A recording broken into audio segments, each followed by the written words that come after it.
Let's talk about how to calculate the measures of arcs, inscribed angles, central angles, and the angles of polygons when they're placed in a circle.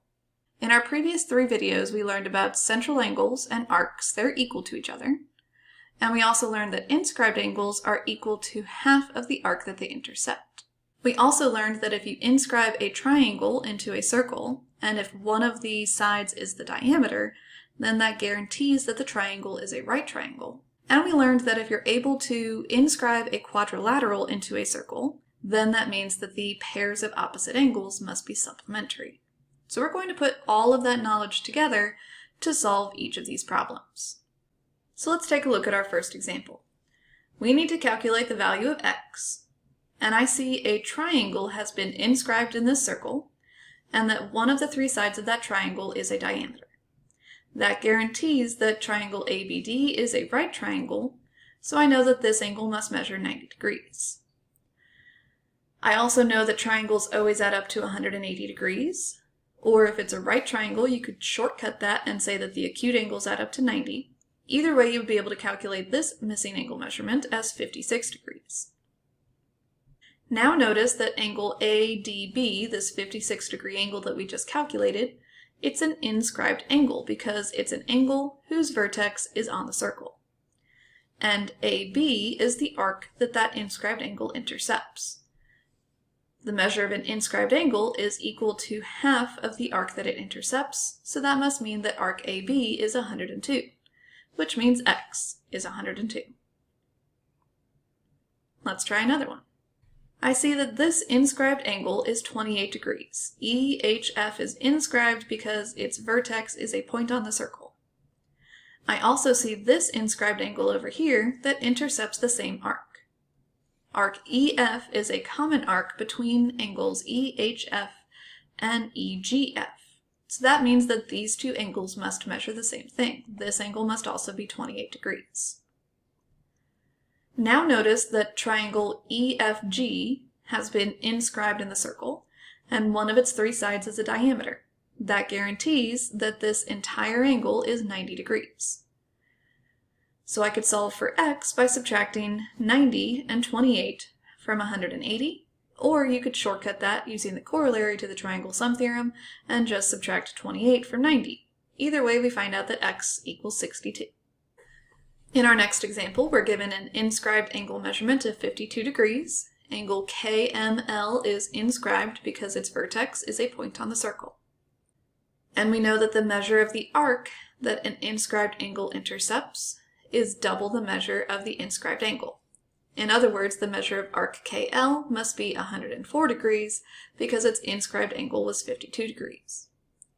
Notice that x is the label on the central angle that intercepts the same arc as the given inscribed angle.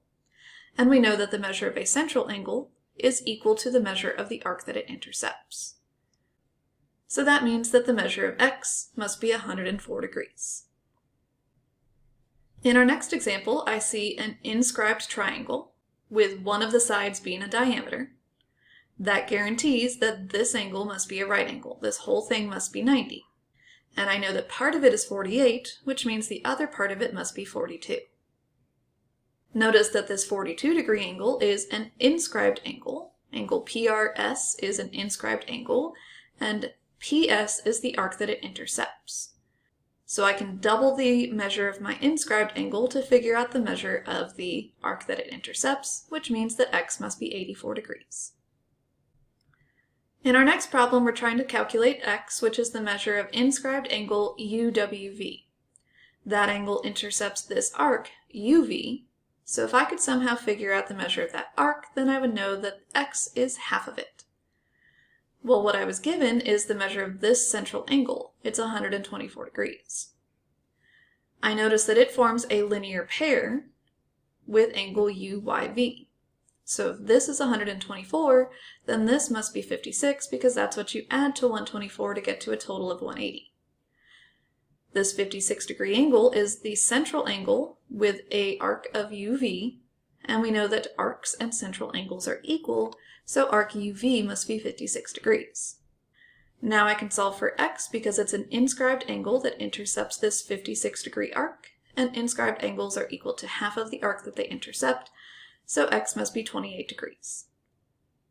In our next problem, we have an inscribed triangle, but it's not a right triangle this time because none of these three sides are a diameter. So instead, we can just calculate our missing angle measurement by using the triangle sum theorem. 61 plus 79 plus this missing angle measurement must be equal to 180, so this angle must be 40 degrees. Notice that that's an inscribed angle. ABZ is an inscribed angle because its vertex is a point on the circle, and arc ZA is the arc that inscribed angle intercepts. And we know that the measure of an inscribed angle is half the measure of the arc that it intercepts, so x must be 80. In our next diagram, we have a quadrilateral that has been inscribed in this circle. The only way for a quadrilateral to be inscribed in a circle is if each of its pairs of opposite angles are supplementary. So since I know that the measure of DGF is 101 degrees, I would know that the measure of angle DEF is 79, because these two angles have to add up to 180. Notice that this 79-degree angle is an inscribed angle measurement, and the arc that it intercepts is arc DF. The measure of an arc is equal to double the measure of the inscribed angle, so the measure of arc DF must be 158 degrees. And if I know part of that arc is 58, then I can figure out that the other part of that arc must be 100 degrees. And our next problem is kind of similar to that one, but just a little bit more complicated. So again, we have a quadrilateral that has been inscribed in a circle, which means each of the pairs of opposite angles must be supplementary.